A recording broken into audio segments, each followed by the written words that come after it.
Welcome to the Wellness Esquire Podcast. I'm Ariella, and I'm so excited for you to hear this conversation with Samah Abukhodeir, which I hope I said right. Samah is the founder of the Florida Probate and Family Law Firm, a firm that takes kindness and culture seriously, not just on paper, but when it actually matters. I first connected with Samah after seeing her LinkedIn post about firing a prospective client who had been verbally abusive to her intake staff. In an industry that often prioritizes keeping clients happy and bringing in business at the expense of lawyer and team mental health and well-being, Samah's commitment to protecting her team made me want to know her. In this conversation, Samah gets incredibly honest about the hustle culture trauma that led her to build her own firm with a focus around culture, including the physical anxiety she felt at previous firms that made her want to throw up every morning. We talk about the rating system she uses to screen potential clients to make sure her clients are a good fit for her firm, why she created a 35-page client handbook to set boundaries, and how she built a culture where her associates feel so safe sharing pregnancy news with her that they often tell her before they tell anybody else. She also talks about how intentional she is with personal and business growth, the coaches she works with, the masterclasses she takes, the work she puts into becoming the best she can be so that her firm and those that are part of it can become the best they can be. Samah's approach is a masterclass in intentional leadership. Whether you're looking to be a leader at a firm or whether you're looking for a sign that better is out there, this is a conversation we can all learn from. I certainly have. Thank you so much for listening and enjoy. So I am delighted to chat with you. I first came across you via your LinkedIn post where you were sharing about a recent experience with a client that was just like yelling at and berating and cursing at, I think, your intake person. And your firm was just like, no, we don't do that. We are very intentional about our culture and how, you treat us and how we work with you and what really treating it like a relationship.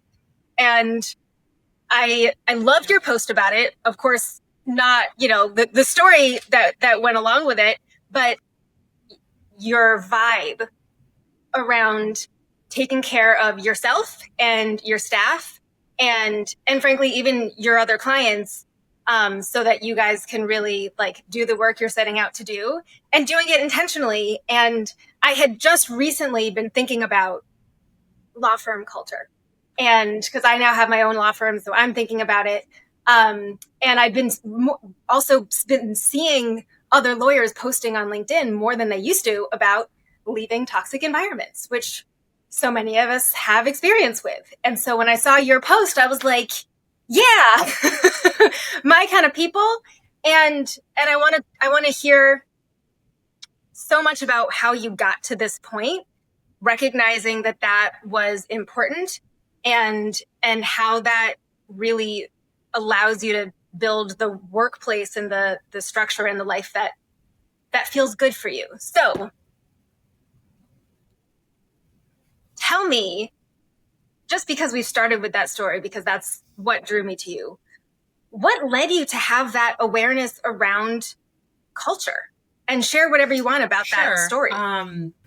Previous firms that I was at and previous firms that my husband was at, where we realized culture was not optimal and not healthy. And I was talking about this earlier today. I was waking up in the morning having to throw up from anxiety of having to go into the office because I did not know what was going to happen that day, what I was going to face, if I had to go to court. It was just very scary early on. And the environment was unhealthy and communication was unhealthy. So with all that being said, I realized that if I ever did start my firm, which was never what I thought would happen, that I wanted it to be a place that people did not wake up in the morning feeling like throwing up, where they felt unhappy, that they didn't feel like there were people around them to support them, where they were thrown into a hearing and just told to figure it out. I wanted things to be different. And so I have done it that way. We have grown from a team of myself and a part-time law clerk to almost 50 team members now all over the world. And our benefits have also helped us create that culture. So we historically have hired women of childbearing ages. I have 2 kids under 3. My associates were pregnant with me at the same time in both years. So we were all out for maternity leave. So I also wanted it to be a place where people were not afraid to tell me. Both of my associates who are, I will say this, they're currently pregnant again. I was the first person that they told. And that to me is like really cool, right? I would have been afraid to tell my boss, but not here. And that speaks to the culture. So that makes me really happy.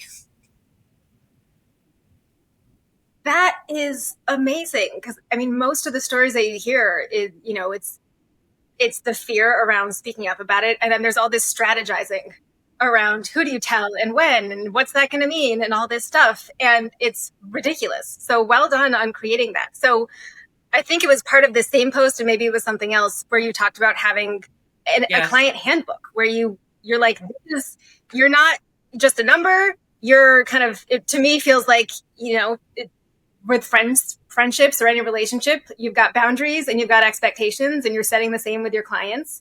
And from a standpoint of, you expect to be respected and you expect your entire team to be respected. So tell me about the development of this client handbook, and what's in it, and how it really helps you to create that, not just internal work culture, but to make sure that you're really bringing in the kinds of clients that will respect that and be a good fit. So I'm going to backtrack and start this. So if I go like in a different direction, just guide me. Take it wherever you want it. So we do a free case evaluation for every single person who calls in that schedules that consultation or case evaluation.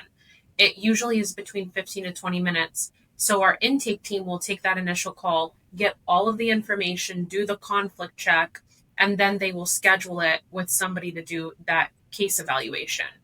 That case evaluation, which is about 15 to 20 minutes, sometimes a little longer if the case is a little complicated or litigious, we rate our potential new clients, which I know sounds really odd, but we rate them from 1 to 5. And if they receive anything 3 or below, usually not somebody that we are going to bring on, because just as much as a client needs to match with the attorney needs to match with the client. And we have several associates at my firm, several attorneys that work on the files. But if I personally, as the owner of the firm, would not want to work with this client, I would never make one of my associates or one of my paralegals work on it. And that speaks to culture as well. So that's why we have this rating system. And what's involved in the rating system? We're looking at if we're going to exceed their expectations, if their expectations are not realistic. We're looking at if they understand the scope of services and how the length of the case will be. So I'll give you a really easy one. On the family side, because we practice family and probate at the firm, on the family side, if somebody calls in and is like, I'm looking for an attorney to give me 100% time sharing with my child, that immediately, and they're told during that a case evaluation, we're a 50-50 state. So in order to get anything that deviates from 50-50 time sharing, you're either neglecting the child, abusing the child, abandoning the child. Like, it's got to be something egregious, severe. So if your expectation is that you're going to hire us and we're going to get you 100% time sharing, if you don't understand during that case evaluation that that's not realistic, you're not a 5. And it's important because just as much like what I was saying before, you don't want to promise the world to these clients and then they're underwhelmed or disappointed or leave bad reviews or unhappy, because it's your reputation. It's the firm's reputation. You don't want people going out there and saying they promised me the moon and the stars and I did not get those things. So that's part of, the rating system, which then connects to the client handbook. So if they're a 4 or a 5, we know we're able to help them with their situation. We believe confidently that we can help them. They understand the scope. They're going to be a good client. They're going to be reasonable. They're not going to want to spend every penny litigating this, because that's not our firm. We don't want to take every case to trial. That would not be fair to every client, right? We want to settle, we want to mediate, we want to try to make, the best deal possible for our client. And that does not mean going to trial on every case. We also don't want to put them in debt. So if they're not able to afford going to trial, that is something we talk about in the case evaluation to set expectations. Like, listen, if you want to go to trial, it's going to cost X amount. If you want us to try to resolve this to your liking, we can probably do that before trial. We can do that way before trial. But anyways, going back, once we see that they're the right fit for the firm and they feel like we are the right fit for them, because choosing an attorney is extremely important as well, we put them through the onboarding process. And part of the onboarding process is the client handbook, which is, I think it's like 35 pages now, where it goes through how our firm works, who are the attorneys, who are the paralegals, what our hourly rates are, what you can expect in communication. So we have a 24 to 48 hour communication policy that's spelled out. So if you contact us, email, text, phone call, you will get a response within 24 to 48 hours, unless it's a Saturday and then you have to wait till Monday. But, they get it. We define what an emergency is. So a lot of people will call in and be like, I have something urgent. It's an emergency. You read in the client handbook what an emergency is, which basically is a child's in danger, has been kidnapped, somebody has passed away, right? Something that, we spell it out. But if it's not anything of that nature, then that is not an emergency, and we'll get to you within that 24 to 48 hours. We also talk about email expectations. We talk about how the court system works. It's just basically like a roadmap. I love that so much. I have been thinking a lot about, how much I think lawyers often complain about their interactions with clients of, can you believe they called me about this and they're expecting it, something to be turned around in this period of time and, think it's an emergency and it's really not. And there's actually a lot to understand as a client, how to be a good client and how to get the outcomes you're looking for. And if we don't train the client on how to get that, we can't expect that they're going to know anything. And I love this handbook idea of transparency and education and setting expectations so that they can actually set themselves up for success. And anyone who doesn't like what's in the handbook, even if they get past the rating system, you just understand it may not be the fit. And that's totally fine. And I say this all the time. It's okay to not be the right fit, right? The part that sets us, or the pieces that set us apart as a firm is we have people of very diverse cultural, religious backgrounds. We have people who speak different languages, and sometimes a client needs someone who speaks their language, right? Sometimes they need somebody who understands the cultural elements of their marriage or their inheritance dispute. That's okay if it's not us, and that's okay if it's not you too. Like, our job is not to take every client who comes in the door. Our job is actually to guide them to the right people if we aren't the right fit. And I sincerely believe that. So you've also talked about your firm's core values and that you have, I think, a Slack channel where you just kind of lift people up and highlight amazing things that people are doing, small or large. Can you share more about that and how you even got to the realization that would be worth trying and how it impacts the way people show up? So our core values are honesty, going above and beyond, being a team player, bringing passion, and being positively proactive. And so we communicate via Slack. And so anytime a team member sees someone who exhibits one of these core values, they'll shout them out. And although it sounds cheesy, like, I agree. No, it doesn't sound cheesy at all. Because if a stranger is telling me, oh, we're shouting people out, it sounds great. However, we really use it, and it makes people feel good, because I know when I was an associate, the only thing we would get shouted out on were the negatives, never the positives. Like, it was always like, you messed this up. This is spelled incorrectly. This formatting is incorrect here. You didn't do this correctly. So the reason because this was not my idea. The reason we do this is we follow EOS, which I don't know if you're familiar with. I'm familiar, but I imagine a lot of lawyers are not. So Okay, so I'm go going to ahead do and a bad explain. job of explaining, but it's a way of managing your company, managing your firm. It doesn't have to be law firms. Most of them are not law firms, actually. I don't know many law firms that use EOS.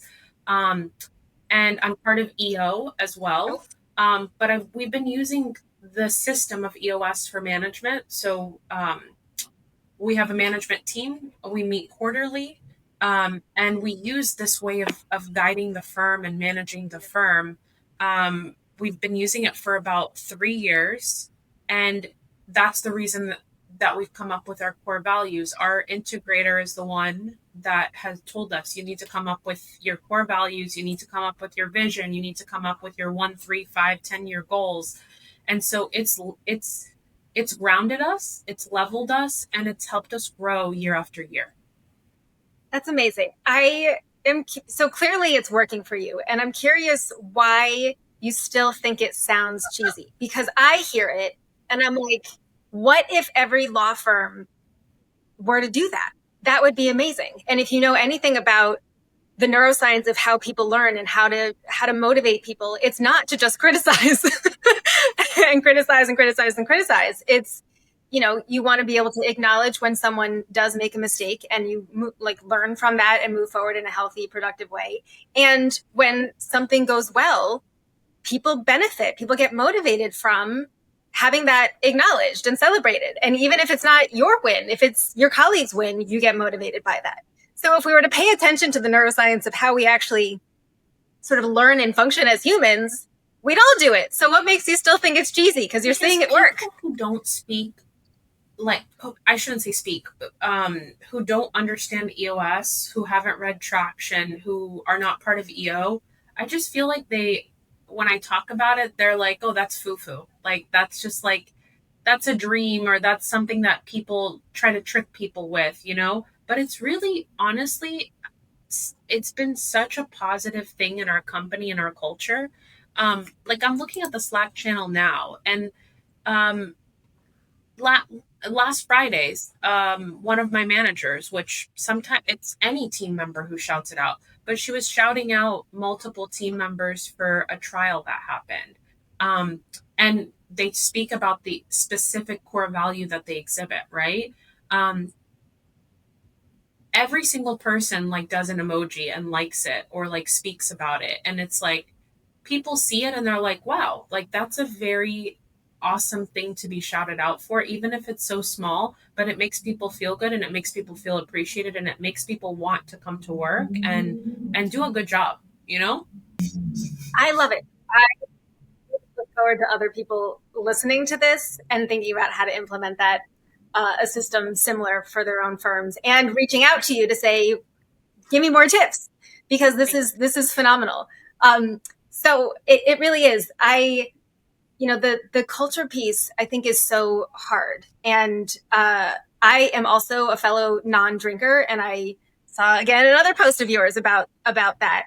And I wonder how that has impacted your legal career, starting from law school through now. I mean, from my own experience, whenever most people around me were always drinking, so it would make networking events I didn't love them for the most part. I would go in and I'm happy to, it's easy for me to talk to people, but when everyone's getting drunk and I'm like, here's my water, we're on different levels. And I like to get to know people in different ways. And so it always was really difficult for me to kind of become part of what a lot of our community or our network was doing, because I just felt like, that's not part of my value system. And I don't show up that way. And that's not how I want to use my time and my energy. But then all you people over there are kind of developing your inner circle. And I'm over here being like, anyone want to go work out? Get a salad?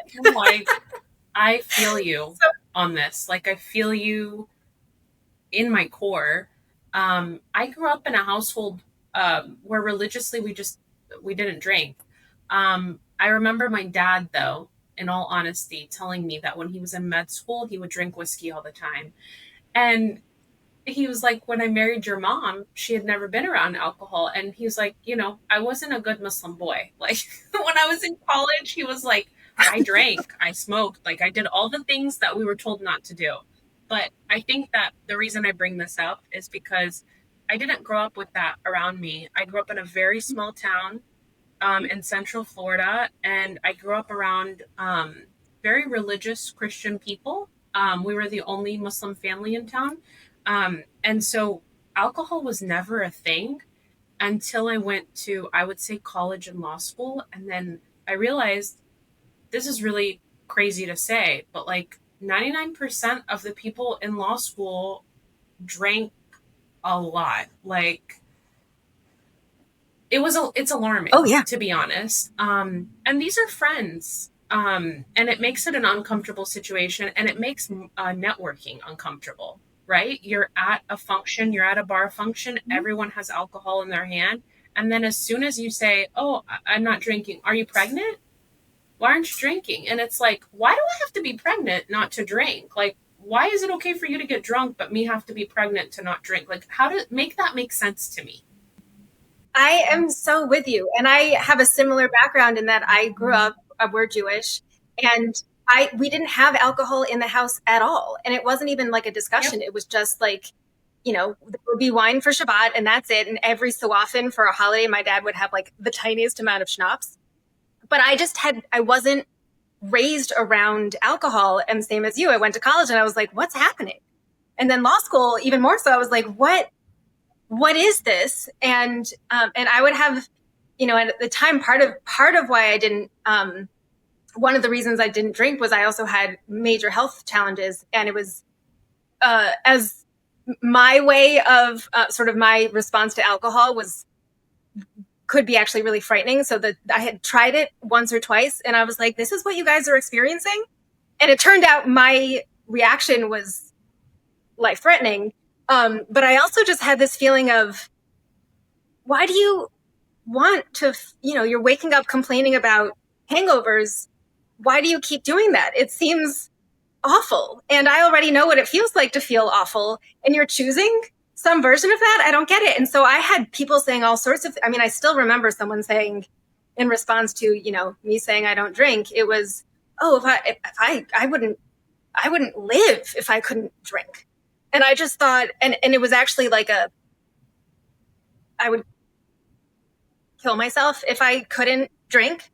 And I just, I've known people who have died by suicide. And I just, that still sits with me of, wow, the drinking culture is so extreme that's a thing that people would say. So now I'm much more open. People knew that I wasn't drinking, but I've posted on LinkedIn a few times about like, hey, I don't drink. Because I think lawyers, when they don't, it's really hard to find the others that feel the same way for whatever reason, whether it's you just don't like it, you've got health stuff, religious reasons, doesn't matter. And I think there are more of us out there who are like, I don't care. I don't want to do it. Or maybe for people who did, and then they're just like, nope, I'm done with it. Positive. And I also don't need to be bullied into doing it. Like that's another thing. It's such a culture of shaming people into like doing things, right? Everyone's doing it, you got to do it. But my parents taught us to be really strong women. We're three girls.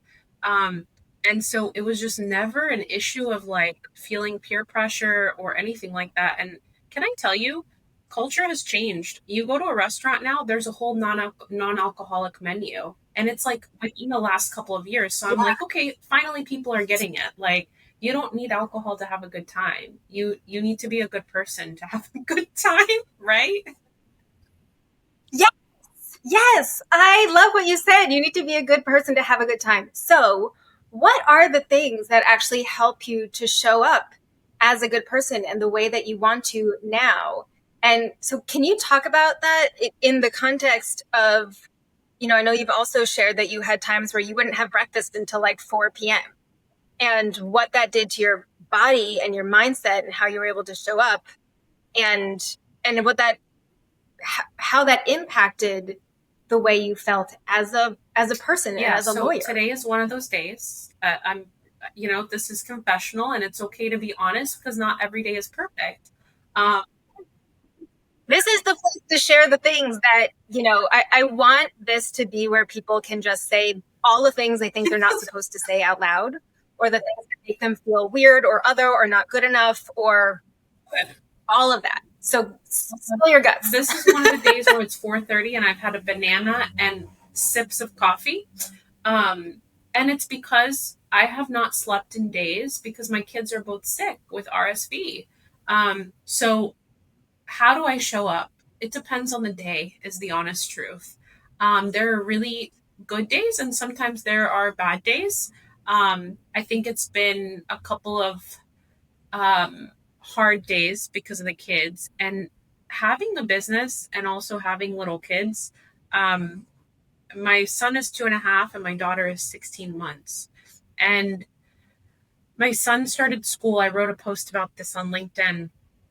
He started at a local Montessori school that my husband actually went to when he was his age, a little bit older, actually. And we did not imagine our child starting school at 2.5, but I wrote about this. It's less about us and more about them. And I realized he needs some sort of social interaction. Like he needs an environment to thrive. And even though we have a great support system at home and all of the things, it's been good for him to have school. So,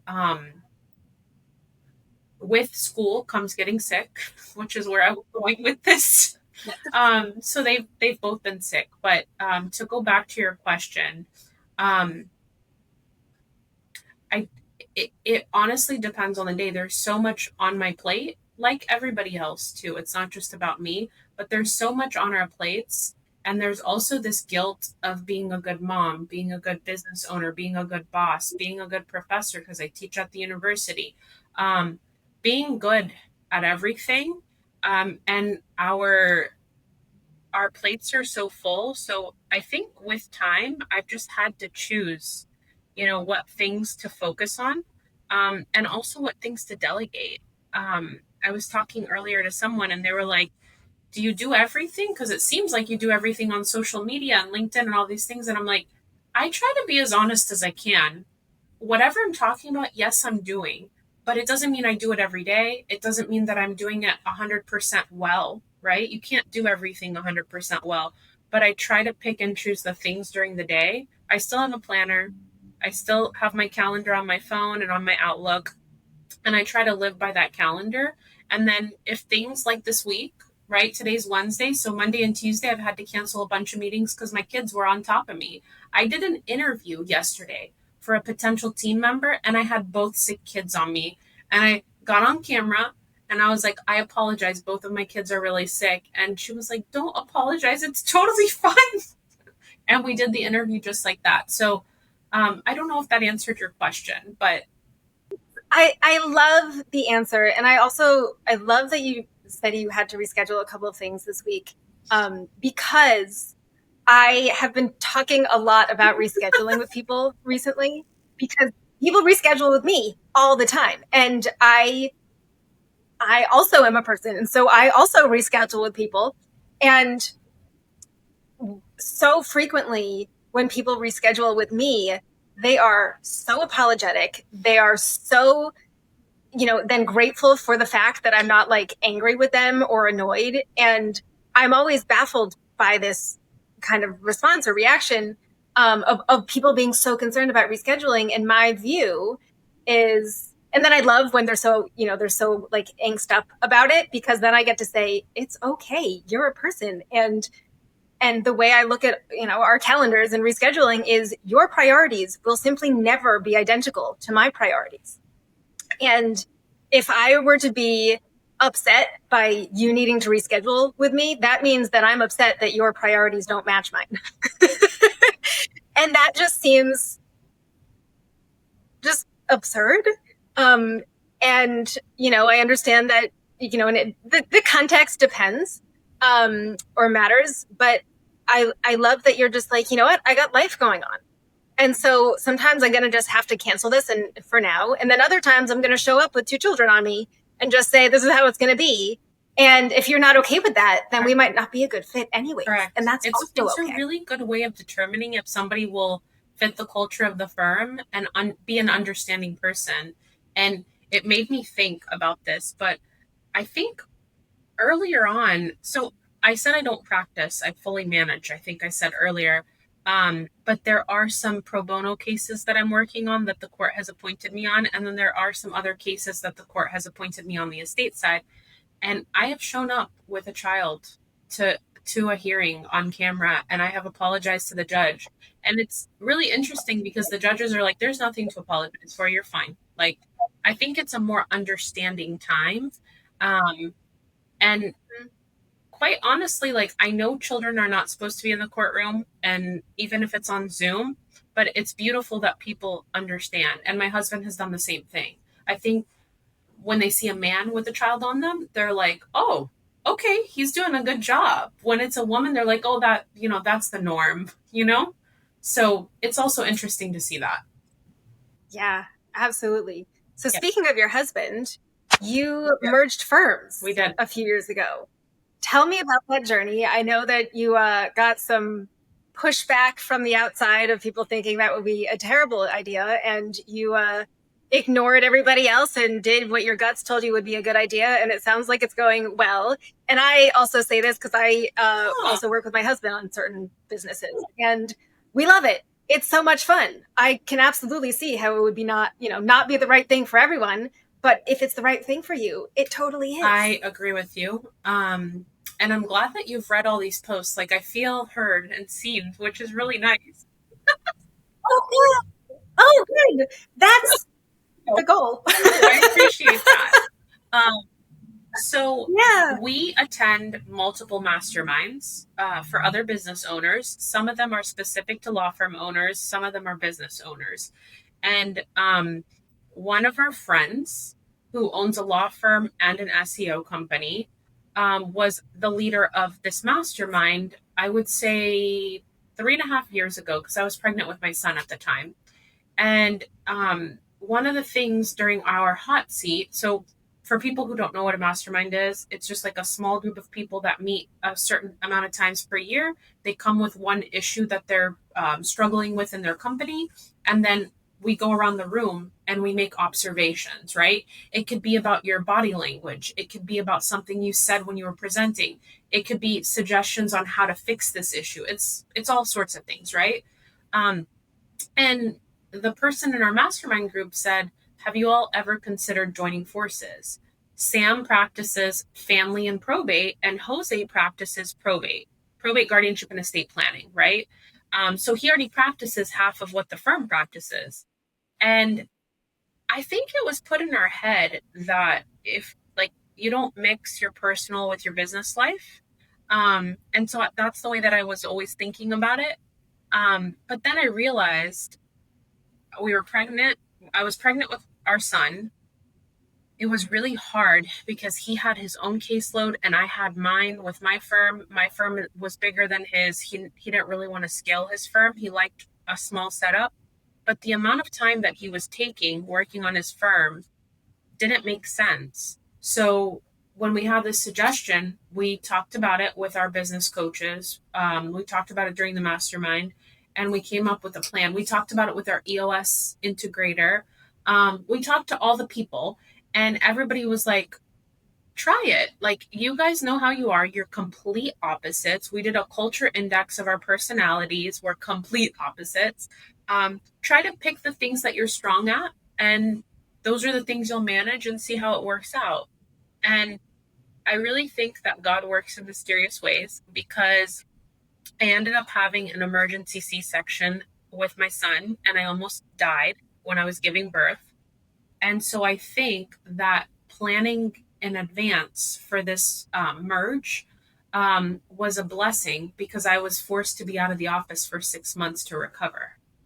And so having my husband be able to cover all of the things that I was not, physically or emotionally capable of handling, everyone would laugh at me because I'm like, oh, I'll be out 2 weeks, 3 weeks at most. Like, I'm going to work from home. Like, everything's going to be fine. And then I was humbled. And it was 6 months of staying at home and focusing on my health and focusing on the baby and breastfeeding and everything, right? And so I think that honestly, everything does happen for a reason. It's been a blessing. We work really well together. We have a few other businesses together, and it's just been really healthy. We've been able to be present for our children. We've been able to schedule our lives around our personal stuff, right? And we've been able to continue growing a multi-million-dollar law firm. So to me, that's a win-win. I love it. What are these other So businesses that you we have together? are looking into investing into an SEO company. And we also have real estate investment. So those are the two other side businesses. And then we have another couple things that we want to look into. I feel like now that we've done the business the right way, now it's made us less risk averse, and now we're thinking about different things that we can grow.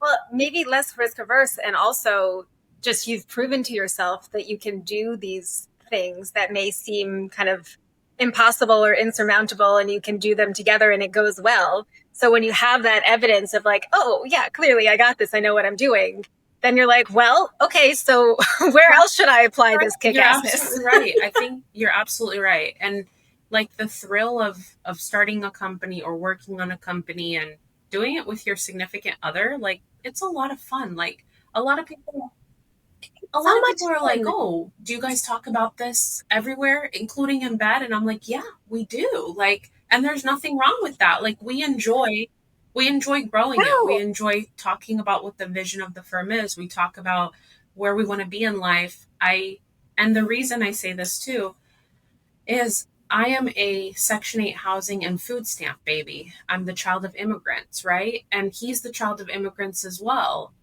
We don't have the same financial background. He grew up well off. I did not. But it's cool to see both of our backgrounds mesh, just like our firms are meshing.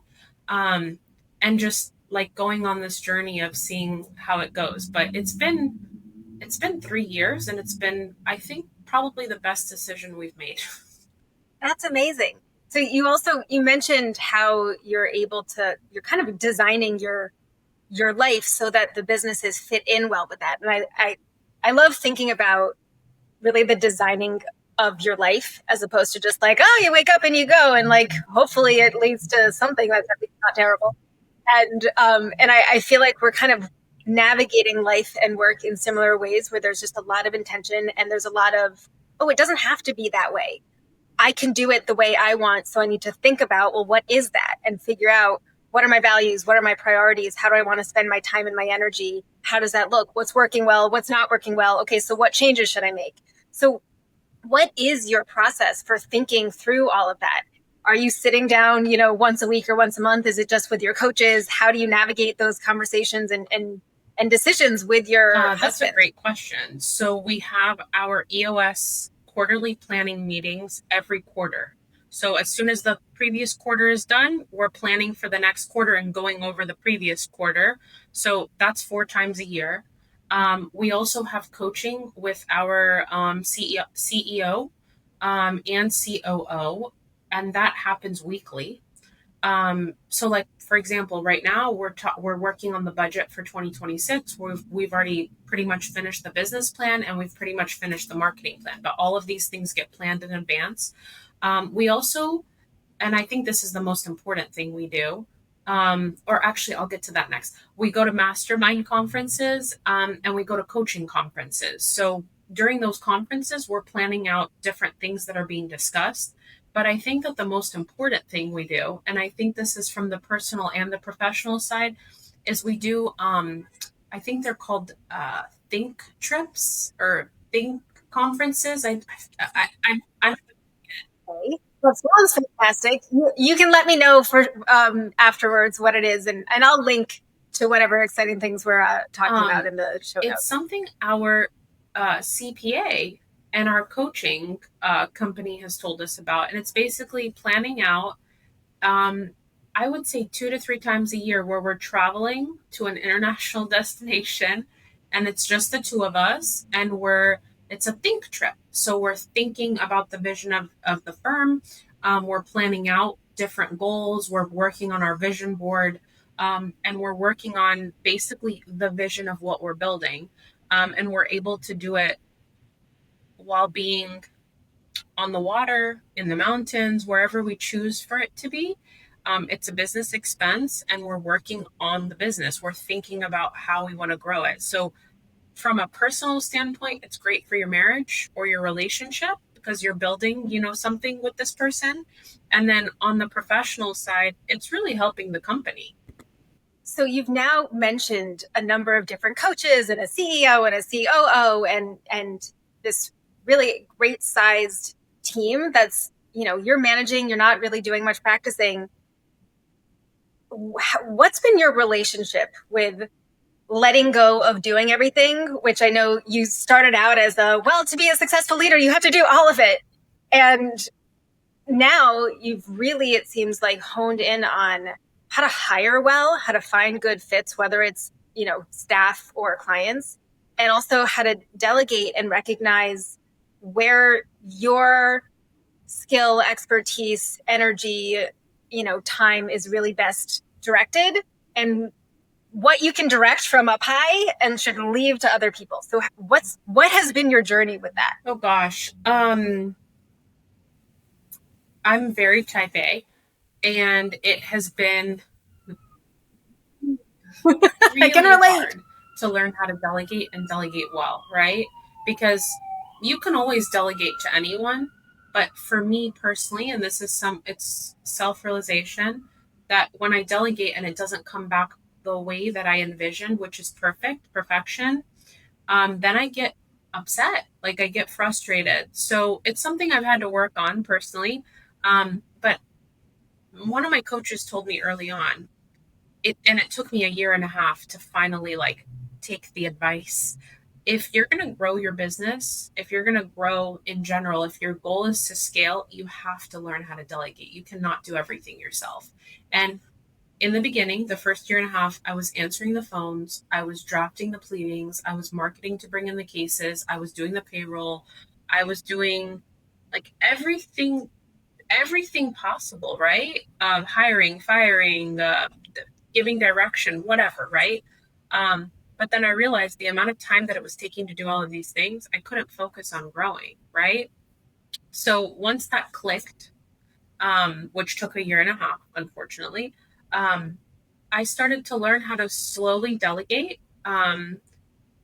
And through that, and learning that everything doesn't have to be perfect, even though in my head it's a self reflection, right? It's your reputation of things aren't perfect, but people don't look at you like that. It's all in your head, right? If things are above average and near perfect, that is okay. Not everyone does things the way that I think that they should be done. That is okay. So I think once I realized that, that's when we were able to finally grow to the level and continue to grow. I mean, we're still growing. We're still looking for people to join the team. And the last thing I will say about this is when the year and a half mark hit, I also acquired a law firm. Um, and it was a retiring attorney. She was 81. And at that point, I also realized I have to delegate work to her because part of the acquisition was that she required to stay on as an associate or as a partner. And so I knew that I was having somebody on the team that I had to give work to who had been practicing the amount of years I was alive. So also navigating that, it kind of forced me to delegate. And she's phenomenal. She's 87. She's still on my team and she's family. I love that. I mean, it sounded to me like you were like, well, I was contractually obligated to delegate, so I had to do it. And it was amazing because it forced me to do this thing that you were kind of begrudgingly acknowledging. And I have had, in different contexts, similar experiences of feeling like the thing that you are for one reason or another kind of forced into ends up being such a gift because otherwise you were just going to continue just kind of just dragging because you're trying to do it all exactly the way you think it should, or and that being forced can just speed you up and then make you go, oh, that's what it is? Huh, okay, I can do that. Exactly. Or, it comes in different shapes and sizes. And mine was an 81-year-old Jewish woman from Maine who pushed me in the right direction. I love it. I love it. So what has been your process of hiring well? You have this system for getting the right kinds of clients for your firm. How do you do that for staff? That has been the hardest thing for us this year. So I'm glad you asked that. In previous I'm learning from you, by the way. I mean, I started my firm about a year and a half ago. I'm recently like, oh, right, can't do it all myself. I went from thinking, oh, I just want it to be small and just me, which my husband laughed at. And I was like, no, really. And he was right. I don't. It's growing. So everything you share about this, I'm like, more please. I appreciate that. So this has been the hardest year for hiring. And I say that because in previous years, we have had a list of people, and I'm not saying this to brag, but we've always had people that reach out to us and are like, hey, whenever you have a position, please consider me. Like, I would love to move over to your firm, it's been so helpful because that's how we found a lot of the people on the team. Like, they found us. We didn't have to go searching. It's not been that hard. I don't know what's going on this year. This year has been very tough. And so we've had to put out ads. We've had to go to different networking events. We've had to search online, all sorts of things to find the right people. But the best way we've found people is word of mouth. So we incentivize the team. And if they find somebody that stays on for at least 3 months, we give them a bonus. We give them a finder's fee, a bonus for finding us another person. Because what I've learned is good team members have good friends who are also good team members. They attract the same quality of people with the same ethics and morals. And that's what we want, right? Something else we have implemented, which has been a game changer, is as soon as somebody applies, the first step in the interview process is taking the culture index, which is a personality assessment, who our EOS integrator has always encouraged us to do. And we're about to get certified in it. So I'll be able to read it without my integrator. But it's a simple, I would say, 10-minute personality assessment where it tells us what their natural strengths are and what they want you to believe their natural strengths are. So it's very cool. So if somebody's applying for a litigation attorney position, it will tell me whether they are a natural litigator, whether they will excel in that, or whether that is not for them at all, and they're applying to it because they think, this is what they should be doing. But through that assessment, we've been able to find just key team players. That's fantastic. I love that kind of thought that you're putting into it. And again, just back to the beginning of our discussion, just really having the culture fit. And so what are some of the other kinds of characteristics that you look for when you're hiring, because you understand that that's going to help to, at this point, maintain this really, what sounds like a phenomenal culture. And so the things that you're looking for specifically, or the kinds of characteristics that you're like, not that I think you're a bad person, but I don't think you'll thrive here, and I don't think it'll be a good fit. So I'll take you through our interview process. The first thing that they do is the culture index. We try to see, how they do on that. If they pass, I shouldn't say pass, if it shows that they would be the right person for that position, then we have them go through different interviews with different team members, including their manager, their potential new manager. And then Jose and I will be the last interview. And I can't tell you how many people have gotten to the last interview, and both me and my husband after the interview are like, not the right fit. I think it's a gut feeling. That's exactly what I was going to say. I know that sounds crazy, but no, it doesn't. I think we've got to learn to listen to our guts. Our brains are valuable, but up to a limit. Somehow just realized we have a feeling. One of us or both of us will have a feeling, and we're like, I just don't think that this person would thrive with us, or wouldn't fit in well, or doesn't seem like we had an interview, for example, for a family litigation associate, which we are currently hiring for. And the person made it to the last step. And I asked the person, so I ask very like normal, easy questions. Our interviews are not scary, not with me and Jose, maybe previous, right? Previous team players. But I ask questions like, so tell me a little bit about yourself. What do you enjoy doing on your free time? Like, I want to learn more about the person. And then towards the end, I'll ask them, so what's your experience in family law litigation? Have you ever done a dissolution of marriage with kids? What's the net worth of the families? I'll just ask random things, right, to feel them out. And somebody we interviewed for this position who tested well on the CI, who passed every interview, I think they went through 3 or 4 interviews before they reached us. I asked one question where I was like, why do you want to practice family law? Like, why do you enjoy it? Do you enjoy it?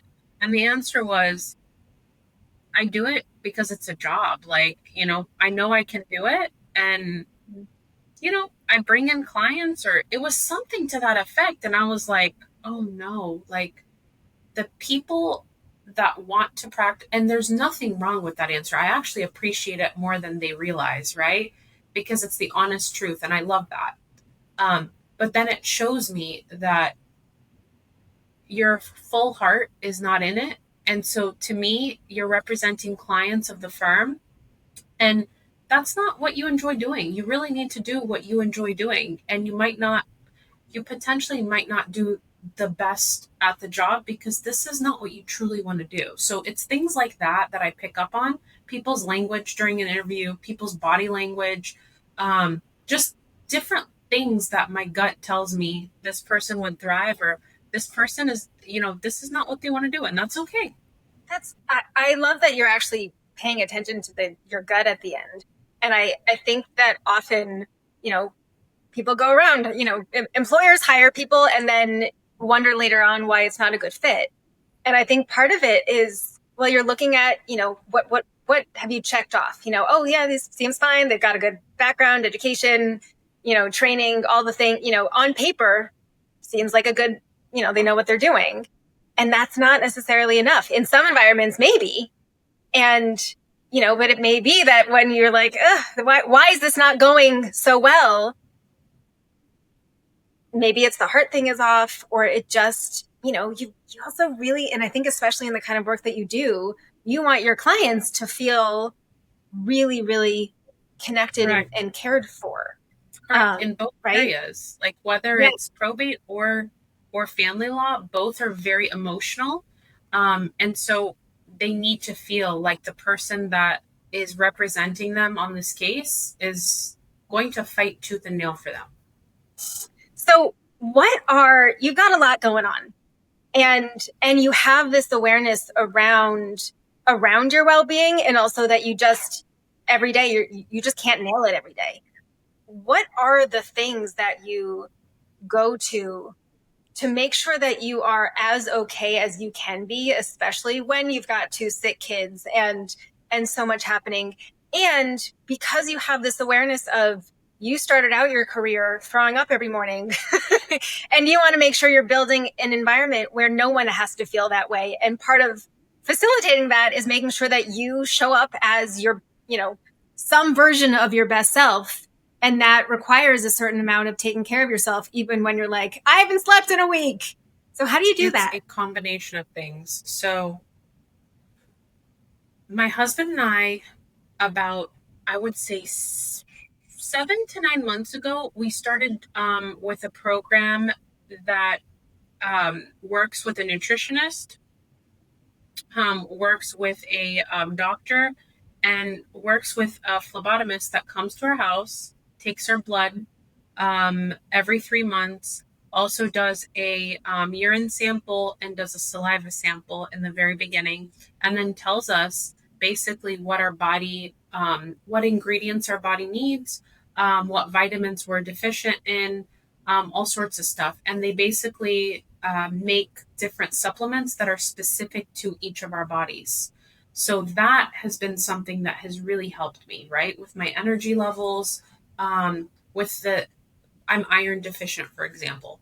Having Try Spitone water. That has Like, been like a game please changer send for me the me. I'll link. send you the link. I will. It's just iron rich water. And I've been like anemic to the level of needing iron IVs, which I don't recommend. And this stuff has been great. Anyways, I'll send it to you in case and I you want me hate to that I try. have to take supplements, but it's one of the things that the blood test showed. And I'm like, maybe this is why I'm so tired. Like, Yeah, you need iron for energy. Absolutely. Okay, fantastic. So that's been one of the things that has really helped me with my energy levels. Also, trying to work out at least once or twice a week. I haven't been able to do it in the last month, but prior to that, I was doing it once or twice a week. Um, Waking up earlier and going to bed uh, earlier as well. That's been huge. What else? Surrounding myself, I think this is the main thing. Surrounding myself with positive people. Just people with good Talk energy. about that. I think that as business owners, just specific to business owners, when you surround yourself with people who are maybe not doing as well, or maybe just have like a black cloud over them, or people who are envious or jealous of success or don't see the positives. I know we don't talk about these things, but it's been something on my mind for like the past, I don't know how many years. When you surround yourself around these people, it brings you down. So I've tried to find different groups of people, women specifically. When I joined EO this year, that's been another group that I have on WhatsApp that I've been trying to go to different events for, but just different groups of people that are not just attorneys, who can uplift you, who can bring your energy up, who can encourage you. They can be people that don't have as big of businesses as you. It doesn't matter. It's just the person, their energy, their positivity. That that to me is a game changer. I think just surrounding yourself with those types of people are going to make you a better person. I don't know if that made sense. Oh, it makes so much sense. And I also think about this all the time. And I, for myself, would add to your list that I do not spend time with people who complain. I remember years ago talking to a colleague who made a comment about how much fun it is to complain. And I was like, oh, okay, this is not going to work. I'm very like you. I'm a very big mindset matters person. I would not have gotten to where I am with all the kinds of health in particular, and also just life challenges that I've had if I didn't just believe that I would get to where I wanted to go somehow, even though sometimes it seemed like just crazy. And it feels icky to me to spend time with people who just see the negative and can get stuck in that. And you can, for people who are more inclined in, kind of seeing the world that way, they should understand that's not like genetic. You can change that about yourself. You can train yourself to get out of that mode. And I highly recommend it because then you really get to blossom. And I have to imagine that a lot of how you've gotten to where you are has involved a recognition of, as you said, when you're around these kind of people who are looking at life and opportunities in business in a, well, what else can we do? How exciting this is kind of way, then you're like, oh, this is fun. But when you're around people who are like, oh God, this is hard. What, I have to do it again tomorrow? That's not going to help you get where you want to go. And also being around people, strangers, right? Like you could meet a positive stranger, right? I don't know. It sounds funny, but surrounding yourself with the same people day after day also can be unhealthy. You got to like break that and then put yourself in situations with people you don't know. I know that's really hard. I get my energy from being around other people. My husband is the opposite. He gets his energy from being by himself. So I think that when I'm around other people, different groups of people, different professions, different places in life, all of that, right? With my with my 87-year-old partner, right? We do dinner once a month and we sit for hours and talk everything. We talk about everything, right? Family, professional, personal, just everything. And it's like those moments in time I will remember forever. And it also uplifts me and makes me feel really, really good. And that's what I need. I need positive people. I Yeah. love that. So I know I remember seeing something that you shared about how the way that you're building your business, and I guess now your business is, allows you to feel free. Can you talk about what freedom feels like for you, what that means? Sure.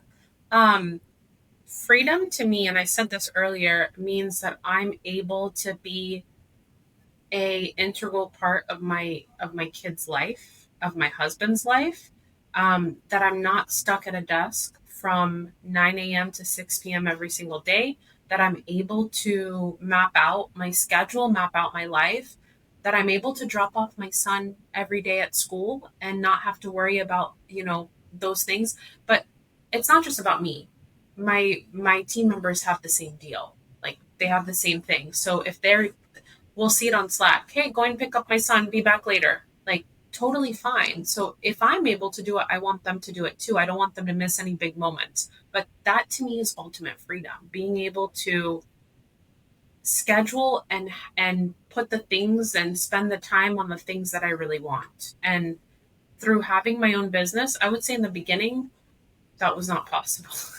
um, but I think having my son really slowed me down and made me realize what's important and what things I need to spend time doing. And so, yes, I work just as many hours as everybody else, if not more. I probably work more hours, but I work it on my own schedule. I'm able to be flexible. My team members are able to be flexible. I'm able to spend time talking to other people, guiding them. I get a lot of people that ask me, like, Sam, how did you start your business? Or, hey, I saw you on Instagram. Do you mind getting a coffee with me? And I that makes me really happy. Like I love to tell people how to do this, right? So I think that's how I have been able to get my freedom. I love it. I love it. I think we should all be talking about what freedom means for each of us more. When my husband and I moved, so we're now digital nomads. We stopped living anywhere about 6 or 7 months, and now we just kind of hop from beach to beach around the world and work from wherever we are. And part of what kind of led to that in a nutshell was when we moved from the East Coast to the West Coast, we started thinking about happiness for the first time and how to just design our lives with a focus around happiness, which we just never thought of before. And it's not that we were unhappy. We just, we're ladder climbing and kind of doing kind of on autopilot and sort of thinking about what we wanted to do, but had never really, the main goal wasn't like, I want to be the happiest, most joyful version of myself possible. What does that look like? And starting with that kind of direction has led for us to so much freedom. And freedom, I think, really looks different for everybody. But if you don't think about it, you're not going to get there because you don't even know what it looks like for you. And so I love the intention that you're navigating, all of this so that you even know what it is so that you can achieve it. And then also when you get there, you feel it. It's wonderful. Are there any other tips or any stories about yourself that we haven't covered yet that maybe either has felt incredibly vulnerable, something that you felt really vulnerable or sort of other around and have felt like, oh, other people wouldn't understand, and maybe tips around how you've navigated those situations?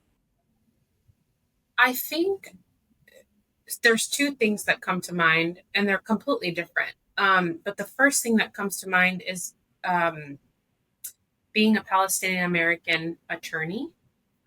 There's not many of us, especially in South Florida, especially in Florida. So I think that has been something that's been hard to navigate. But there's been positive that's come out of it because I've been able to be the person that people go to when they have legal issues. Um, I said it earlier, but I was appointed, I get appointed on cases. And so judges will call or people will call and say, Sam, I have an Arab family who we need to appoint you on the case because you'll understand the cultural or the religious or whatever it is. So I definitely do feel like the other in those situations, but it has helped because, people think of me in those situations. What have been the challenges? Is it just what have been the challenges with that? There's a lot. um, I think that it makes me stand out because there's not very many Middle Eastern women that practice law. But I also think that women are not taken as seriously. It's always been the um, older white men who have been practicing law for 40 or 50 years that might get on the phone with me and say, well, I've been practicing longer than you've been alive. And it's like, what do you, I don't care. Like, I'm still going to do a better job and I'm still going to win this case. So you can say whatever makes you feel better. So I think it's being a woman, being a minority, I think the political climate has been really hard as well. I think what's going on in the world has been really difficult. But with all of those issues, it's brought positivity and it's brought different things and it's brought me people that I might not necessarily have been able to help because they wouldn't have found me, right? So I bring that into a positive light. And then the other thing that I wanted to say was, and this is more business related, when I started my firm, one of the first things that someone told me was, you're going to fail and you're not going to do well.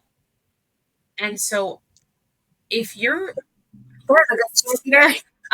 if your dream is to have a business, to have a law firm, to do whatever, right?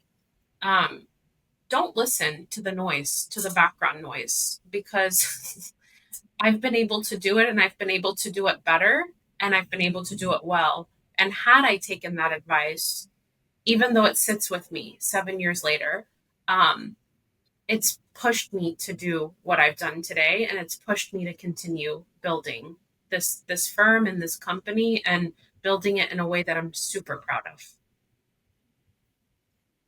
I love that. Thank you so much for sharing. Is there anything else that we haven't covered that you wanna share? No, I think that's it. Thank you so much for having me.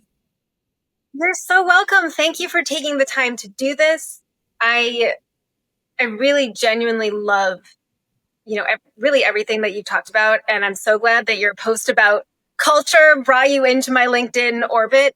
And I really, truly look forward to learning from you as my firm grows. And you really have such a beautiful handle on how to really have a people first mentality around what you're building.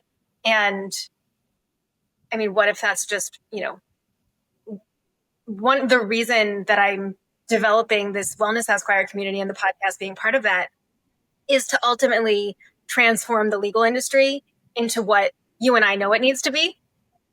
And there are so many more people, lawyers like us, with this people first, high, strong focus on morals and ethics and the way we treat people and all of that stuff, and on well-being, that we just don't know each other. And so I want to get everybody in this sort of club together so we can learn from each other, shift the industry, and make all the things that we're kind of talking about loudly the norm. So thank you for playing your role in building what you're building, and for sharing your story, and for being part of what one of my other guests called a revolution, which I'm going to keep using that word because I like it. And so thank you so much. Thank you for having me. I really appreciate you. Thanks for listening. I hope you got a ton of value from this conversation and that you will check out the links in the description to learn more about the guest and the Wellness Esquire. And I hope you take even just 1 minute to do something for yourself today. Maybe right now, drink more water, say no, call a friend, do something that makes you happy, have a 30-second dance party, find something to make you laugh. Also, be sure to subscribe and send the podcast to a colleague. And if we're not yet connected on LinkedIn, please fix that. I'd love to know you. See you next time.